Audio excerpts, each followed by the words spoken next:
Plants do something called photosynthesis. Here's my plant.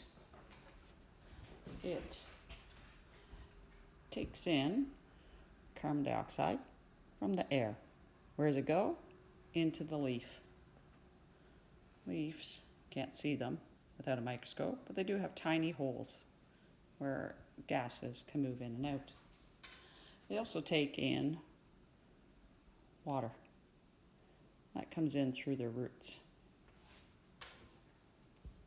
They need light. It can be from the sun or from a regular light in your house.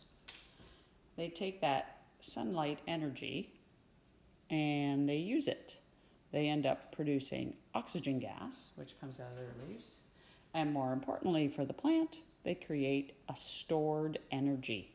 So light energy is converted into stored energy. This happens to be a glucose molecule. Where do plants store their glucose? In their roots, like this big potato. In fruit. I can find my fruit. There it is. Oops. My fruit. Okay. They also store it in leaves and stems. Plants have a specialized organelle called a chloroplast. We'll see them in the microscope in class.